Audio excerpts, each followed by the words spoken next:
Chandna, Yes, sir. presently you are in Indian Revenue Service. Yes, sir.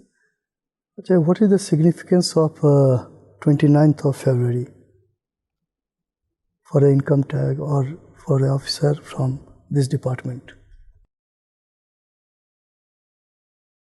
Sorry, sir, I will read upon this. Okay, what about the financial year? The financial year will end on 31st of March and April 1st will be the beginning of the next financial year. Okay, no problem, Chandna. Chandna, there are two forms for income tax. Okay, income tax calculation, that is old and new. Do you have any idea about that?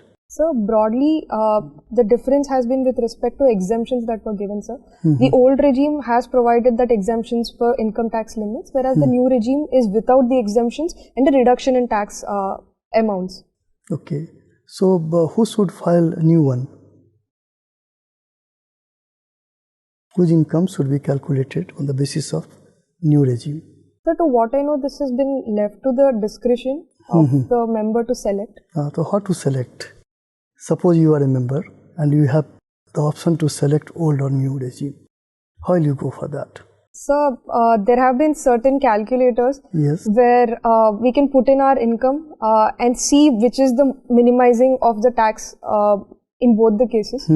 So for somebody assuming they are earning around 10 lakhs and so on, something to go without any exemptions is a much better rate than to go with exemptions. Okay, Chandna, let us move on. Do you speak Sanskrit? No, sir, I do not speak Sanskrit. But you are conversant with Sanskrit. So I can read and write up to the level of a 12th standard student, but I cannot do beyond this. Can you recollect the earliest inscription in Sanskrit? So I believe the earliest inscription in Sanskrit is of the Emperor Rudradaman of the Shaka. That's very good. Of the Shakas. I do not remember the exact name of that inscription, sorry. Another Buddhist scholar writing in Sanskrit. Do you remember the work? So I believe it is Milinda Panho of Nagarjuna, but again I'll recollect it. Okay. Or is it Ashwaghosh? Yes, sir. Ashwagosha. Yes, sir. Which work? Buddha Charita. That's good. You also play Veena. Do you have any idea about Samudragupta? Sir, because he also used to play Veena. Huh? Yes, sir. There are coins which have an inscription of Samudragupta sitting with a Veena. Okay, no problem. You have studied sociology. What is alienation? Just the 3 stages of alienation, I want to know. Sir, alienation is a concept proposed by Karl Marx. Yes. In this, he talks about how there is an alienation, first with respect to the work environment that they are.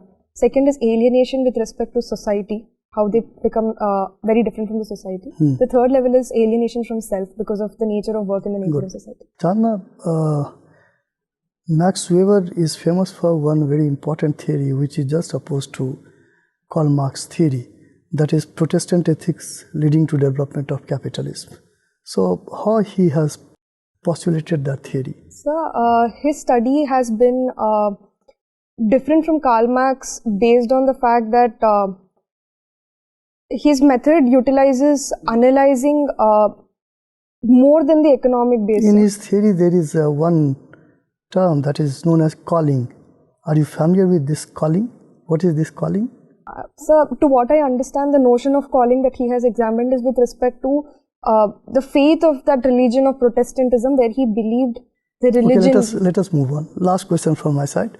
That is, tell me whether social media should be regulated or not. In my opinion, social media must be regulated, sir. But I believe that the regulation must be very proportional to the medium of what they are trying to promote in the interest of our fundamental article of Article 19, sir.